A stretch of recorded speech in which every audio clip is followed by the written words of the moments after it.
Antara fokus negeri di bawah Bayu, suara belia jadi tumpuan pada PRU Dun Sabah ke-17. Laporannya langsung bersama Sabrina Baas. Silakan Sabrina. Ya Farhatul, menjelang PRU Dun Sabah ke-17 suara golongan belia jadi tumpuan. Pilihan raya bukan sekadar memilih wakil rakyat, sebaliknya semangat dan harapan terhadap masa depan negeri di bawah kepimpinan baharu. Kalau pasal jalan raya itu yang paling penting tuh. Kalau untuk kedepannya pilihan raya ke depan tuh, kalau boleh diutamakan lah. Kalau terutama PEN Borneo tuh, paling penting PEN Borneo itu. Saya mahu belia turun padang untuk mengundi lah juga untuk yang PRN akan datang ini. Pesanan saya dan harapan saya lah kepada yang menjadi wakil rakyat akan datang tuh adalah supaya diorang menjalankan tugas diorang dengan sebaik mungkin lah. Saya harap siapa yang menang untuk tahun ini punya akan lebih bagus lagi lah. Kita utamakan itu dari segi kita punya ekonomi, perindustrian kita macam mana. Saya harap pilihan raya kali ini lebih melibatkan juga orang-orang muda lah. Sebab kalau kita tengok sekarang kita punya orang-orang yang di atas sana, biasanya orang daripada kalangan-kalangan yang sudah berumur. Jadi saya harap orang muda pun diberi peluang juga untuk turut terlibat dalam pemilihan itu nantilah. Hubungan diplomasi budaya antara Malaysia dan China diperkukuh menerusi dialog tamadun Confucian Islam sekaligus memupuk keamanan dan persefahaman sejagat. Menteri Pelancongan, Kebudayaan dan Alam Sekitar Datuk Seri Panglima Christina Liew berkata, dialog ini bukan sekadar platform akademik tetapi ruang penting menggabungkan nilai sejarah, falsafah dan budaya sebagai asas keharmonian sejagat. Beliau berucap merasmikan program Dialog Tamadun Confucian Islam di Universiti Malaysia Sabah, Kota Kinabalu.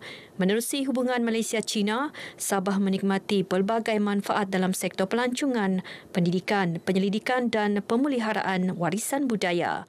Tamadun Islam dan Confucian berkongsi nilai murni seperti keadilan, belas kasihan dan keharmonian sosial sebagai panduan membina dunia yang lebih aman dan bertolak ansur.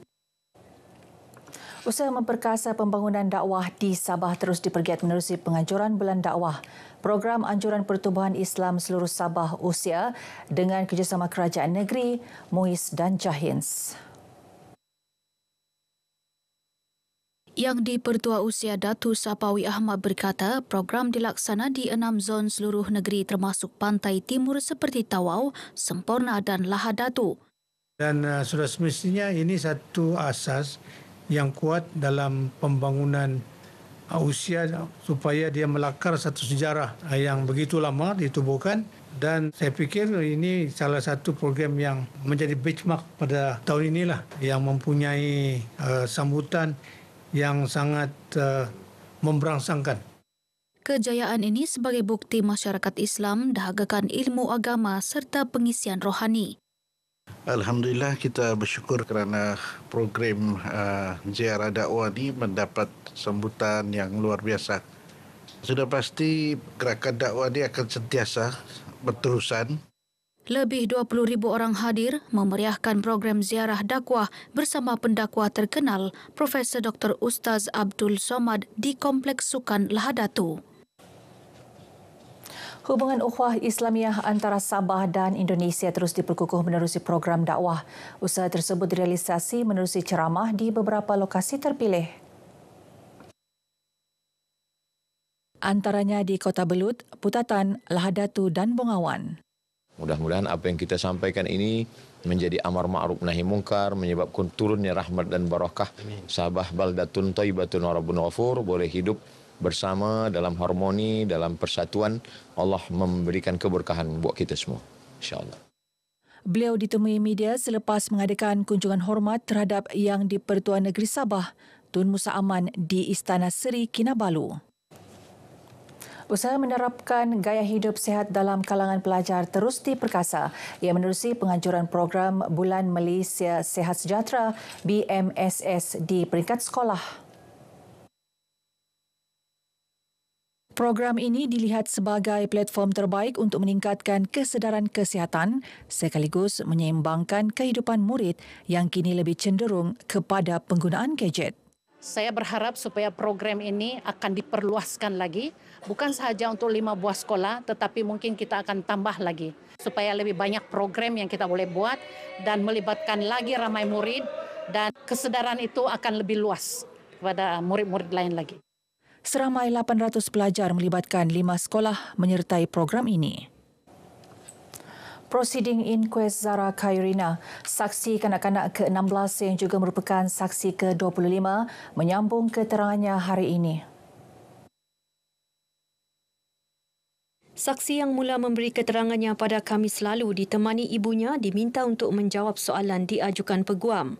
Prosiding dijalankan secara tertutup di hadapan Koroner Amir Shah Amir Hassan. Minggu lalu turut berlangsung pengurusan kes pra-perbicaraan melibatkan 5 pesalah kanak-kanak yang dituduh mencela Zara, dikenali sebagai pelajar A, B, C, D dan E dalam prosiding inquest.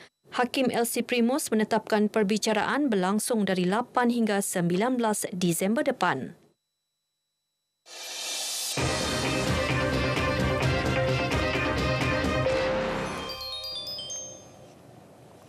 Seminggu penuh aksi semangat dan bakat muda, Sukan Sabah Saga ke-11 di Tawau menutup tirai dengan penuh gemilang. Ikuti perkongsian disediakan Muhammad Raid Wafin Roslan.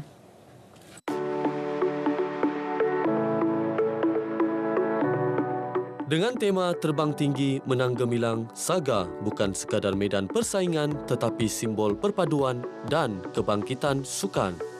23 kontingen bertanding melibatkan lebih 7,000 pegawai dan atlet.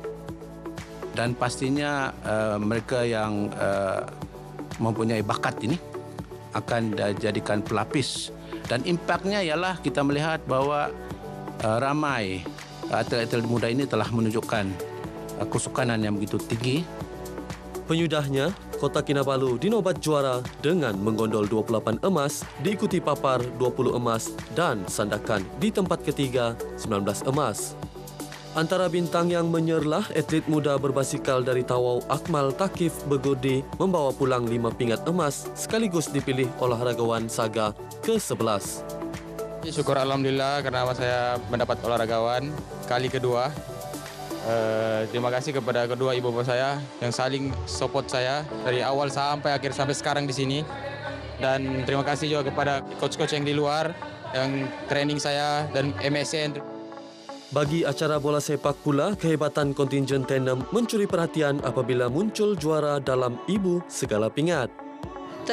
Gembira, terharu sebab dapat menjadi pemain yang terbaik.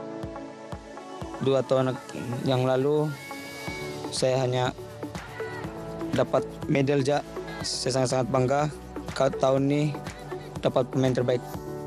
Sebagai tuan rumah, Tawau membuktikan keupayaan luar biasa menganjurkan tamasya berprestij dengan sokongan padu masyarakat dan penyertaan aktif golongan muda.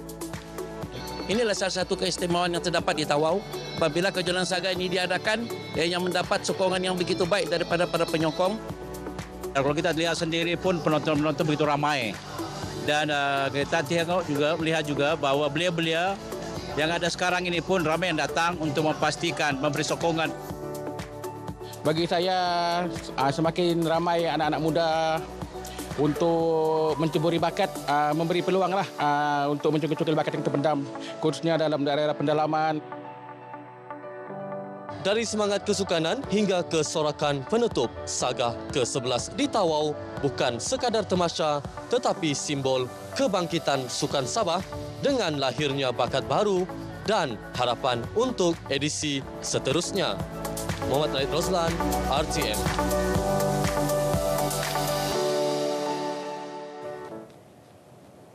Baik, sekian paparan dari Sabah untuk petang ini. Untuk lebih banyak perkembangan dalam berita wilayah, kembali bersama Farhatul Aisyati. Malaysia Madani, rakyat disantuni.